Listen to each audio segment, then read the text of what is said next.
Hey Patreon, once again guys, thank you for your support. So I'm going to go ahead and show you a second gameplay of this Tampa Bay Buccaneers mega scheme. I'm blending in a couple different formations. I'm going to have a single back, tight Y flex, and then also going to have basically I'm going to be running a lot of those trip sets too out of this formation breakdown. So let's go ahead and jump into this gameplay. It's a Houston Texans player. I'm going to be posting probably another video where I'm going to kind of show you guys basically a play that he was using against me and just toasting my defense for one-play touchdowns. So I'm going to go ahead and lab that and show that to you. So once again, I do like to use that outside stretch, the wide zone stretch, in my gameplay, and one of the reasons why is that it forces my opponent to actually do this. This tackle trap play started becoming one of my favorite offensive plays in the game. It's just the blocking is really consistent in this type of situation. So back to the wide zone, you can see he actually bunches his line in. And what he was doing is he was just doing kind of an aggressive blitz on the outside. He's using like a man blitz against me. So right here, just go ahead and run to the outside and got to his defender right there and actually got another first down. So I'm just carving this guy up, basically 29 yards on the ground. So now I actually go ahead and hit him with an 0-1 trap. So one of the reasons why I do like this particular breakdown is that you got an 0-1 trap, and that allows me to attack my opponent on the inside, and the blocking is just perfect right there. Everything got picked up perfectly, and I'm able to go ahead and carve up another 10 yards on the ground and get another first down. So I'm just really effectively running the ball against him. I tried flipping the stretch on the opposite side, but he had a blitzing guy that actually came right in. So I did like the count, but it just, the leverage of the defender and then he was blitzing got me in the backfield and put me in a situation where I was behind the chains, and that's typically like how I don't like to run my offense. I don't like running, second and long, third and long type situations when I'm going against my offense. So taking a look at the defenders. These defenders are lined up straight. He's got a two high safety. One is off and one's a little bit on. Then you got this guy slightly shaded on the inside. So in this type of situation, I'm thinking it might be some type of a zone blitz or something like that. He's mugging the gap, so he's actually sending 6 against me in that type of situation. So he's doing that. I think I jumped in the verticals, or no, actually, I thought I saw like a cover 6. So I've got basically an angle route. I've got this fade smash, but you can see everybody's actually pulling up, and this defender actually comes down and plays this. So I'm just going to go ahead and pop it down to the running back underneath. And his one defender actually was not, I think he was playing like a yellow hook zone in that type of situation. That's why he kind of sat there. So he was running a hot blitz cover 3, giving me the sidelines, and I basically popped him with that running back route. So that shock gate option play is just a really good play. I really love it a lot. Motion once again, he's got basically guys right here mugging across the gaps, and I probably should have checked out of this because this guy got my guard and my other tackle actually came up on him, and my guard is not good enough to be able to take in a blocker like that. If I would have cut it back in, it would have been a good play, but unfortunately I was going outside with it, so he just got leverage on it, and he was able to go ahead and cut off the play. So right here, I've got myself an outside zone, and I think what I did is I jumped into verticals. And how I like to run verticals is the following. I like to go ahead and have this drag. This will actually give me an opportunity to hit this deep corner route, but I've also got this deep comeback route that I'm looking at. The drag is the hot read. He does have a blitz coming off the edge. It basically is clean.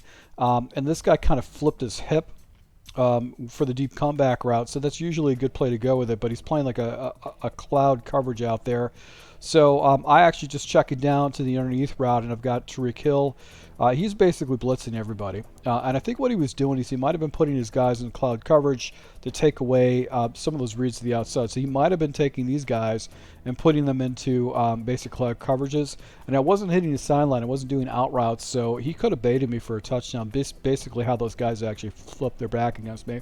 So right here, once again, what I love about having this formation is I've got this 0-1 trap. And right here, I'm able to go and fall into the end zone with my small little speedy back. for a touchdown. So basically 7-0 in this type of situation. He scores a one-play touchdown against me. I'll show you guys what he was doing, which was really glitchy as far as the play is concerned. So now I go ahead and jump into a run play, and I want to go ahead and complement this route. This is my first route that I'm looking for. Is this going to be this corner route? And then I've got basically this dragger underneath is going to be 2. And I've got a dragger on the backside with a mesh, and I've got this little spot route. I will read this defender just to see if he kind of pulls up and do that, and then I'll actually go ahead and make my 1-2 read over here. If this defender actually kind of bites down immediately and this curl route's available, usually that means it's man across the board, and I should be able to hit that. So let's go ahead and just jump into this play. This guy floated back up, so I have to take away from that read, but he's got another guy coming into the blitzing. So because he was doing all his aggressive cover 3 blitzes, he was sending the house every single play. I just check it down a little flat route. So all the underneath stuff, because he's got basically just, he's sending 6. He's sending 6 people every single play. He doesn't have anything underneath protecting himself. So right here he's got basically a cover 4 type situation, or a 4-man front. I'm going to go ahead and motion it up. His blitzer gets picked up. Man, if I would have just got a little bit wider, that would have been house, because I had this blocker up right here. He got lucky with this guy right here actually going ahead and getting a block shit tackle, because that could have been a house play right there with that outside run. And I wonder if this is a cover 2 or not. I'm really not sure. Right here I jump into a different play. This is not a play that I really featured, just a standard mesh. So really your first progression is this guy right here. Then you also have the drag on the backside, and then sometimes you can pop this guy right here. If I want to open up that backside, I can just streak this guy up or do a deep corner route. Usually it's better just to kind of streak the guy up. So I look to the running back, it's taken away, then I'm just going to got the little cross underneath. He's pretty much got this play locked up. So outside of the little gap that you can actually get in this type of situation, this play is completely locked up. So you had the right coverage against me. I was able to go ahead and force the ball underneath. Fortunately for me, Waddle's able to pick it off. That could have been ugly. I only picked up 2 yards on it, but he just had the right defense. This is a defense I like to run against tight sets. And he ran basically kind of a cover 3 defense. So he must have jumped out of that cover 6 and jumped into cover 3 because it was perfect. And here's back to this tackle trap play. I was picking up what, 14 yards on that? Just a really, really good play. It's just a good play. I'm going to see. I'm interested in how effective this play is. I'm really set this up to kind of go to the outside with a run, but that trap play is just really, really good. So right here, I've got off coverage in this player right here, and I'm thinking maybe just going to focus on the left side of the field.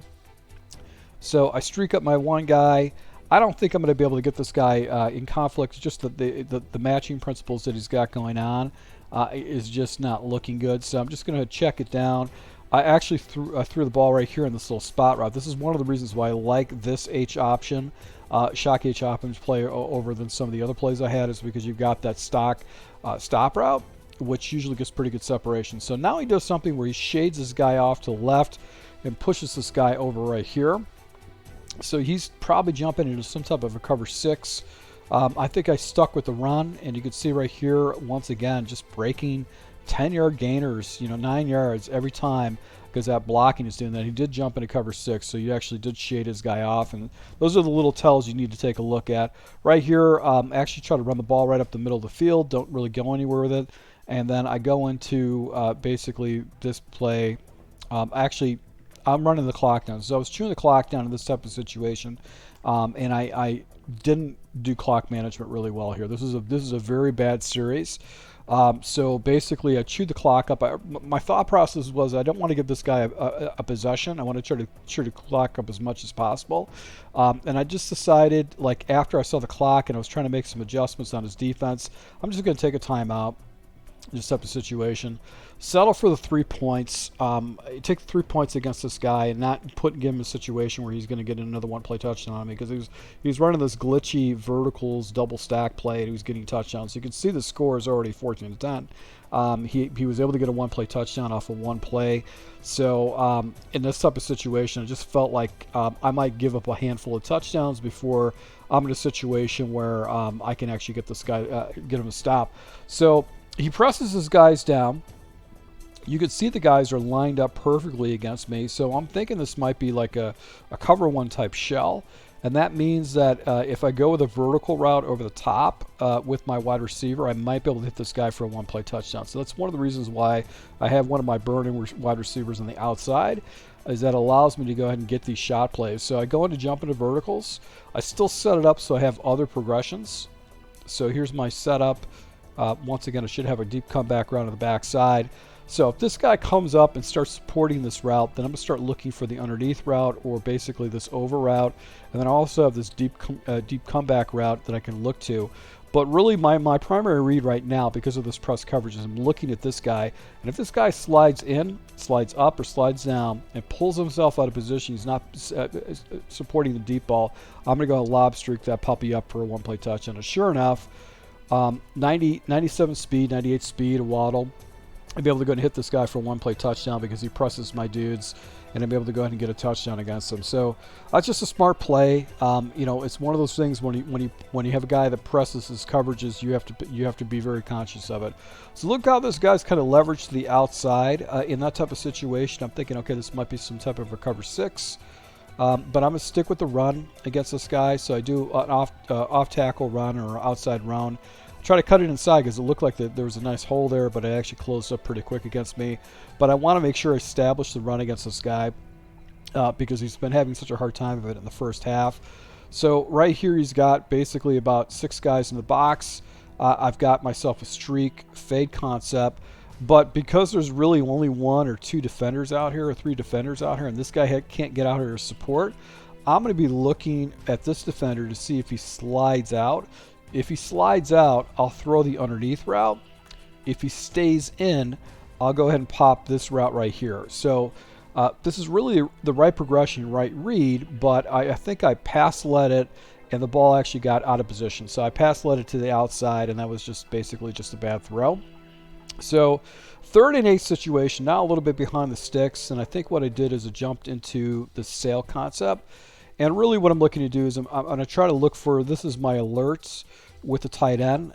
If no defender floats into his lane, I'm basically going to go ahead and throw that. If defenders float in, I'm going to look for the underneath route, and then I also have this over the top route, dig route on the backside. But I think defender actually floated into this area. I've got this guy in this area, and I've got that dig route underneath it. So I'm just going to go and check it down. I actually kind of threw it as user, but I'm able to go and turn it up with Barrios and get myself a first down. So his user really wasn't that good right there. Now I'm going to go back to the run again. I'm trying to chew the clock down a little bit. I'm thinking to myself, you know, maybe I should go ahead and run to the opposite side. take this a tight end and actually move him over. I'm trying to snap the ball right here, but you can see Smith stops, and I've got some pretty good blocking to the outside, and I'm actually he came off of his one block and actually got me. If I want to run out a little bit further, it would have been a greater run, but I thought what I did is I needed to cut in against that one guy. I didn't think he was going to get outside leverage like that, but you could see the guy actually got that. So 2 yards out of something that probably should have been like 6 or 7 or more, based on the blocking. So back at it with the run play, just taking a read, and he's got outside shade with this defender right here. And I think what I did is I tried to jump into the RPO read flat, and this guy actually was pretty smart defense. So I jump into the RPO flat, and look where he's at. He's on this blocking guy right here.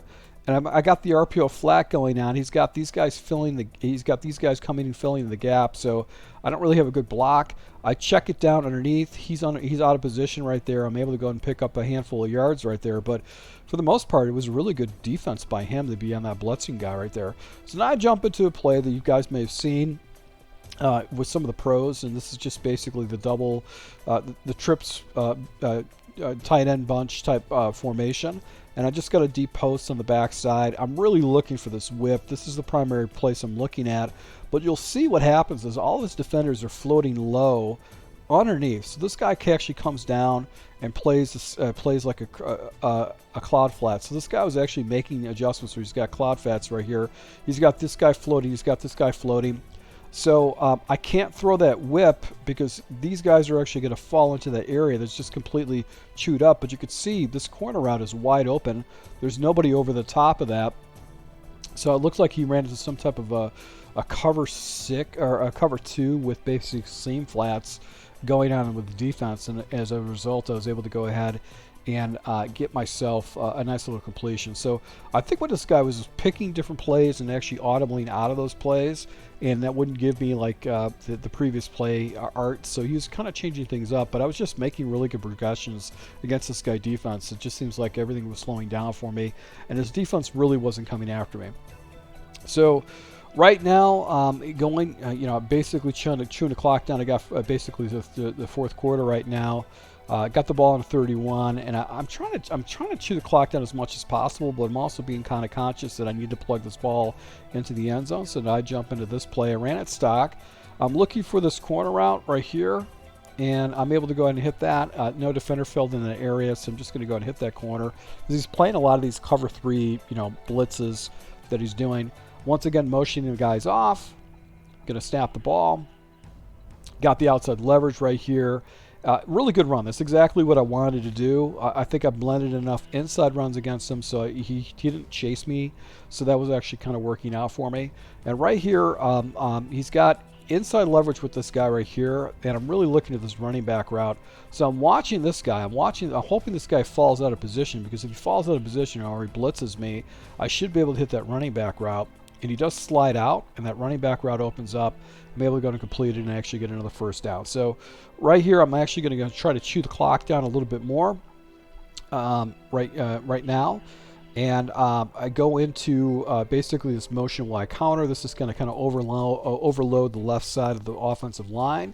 It's going to motion the tight end over and then actually slide him over. And you can see the actual blockings right there.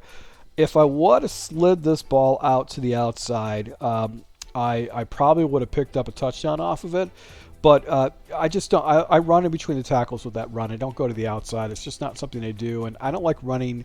I don't like losing yardage on an outside run. I want to be able to try to keep as good as possible. So right here, I'm down to basically 2 minutes and 20 seconds. I jump into the wide trail. And really what I'm looking to more than anything else is I'm looking to this little drag route underneath, and I'm trying to pop it and turn it in. And I've got this little angle route on the back side. And I think actually he stayed down low underneath. You could see he's actually low right there. Those two routes are right on the top of each other. They're not actually moving the area. He chases the guys off the back side, and I've got this guy in the back side of the field. This is a play I haven't labbed at all in the red zone. I just ran it, and just things worked out for me. So it really made a good progression on that, and it's something I didn't really lab. This guy actually gets the ball down to the end zone. With 40 seconds left, he's chewing the clock against me. I actually threw into my defender. I get an interception, so I'm able to go ahead and get a victory against this guy. But it was one of those situations where I had a pretty good offense. For the most part, outside of just some bad clock management, I scored in every possession. I performed pretty well. I made some really good progressions to read. So wanted to share this, guys, with you. Once again, thank you for your support. Until next time.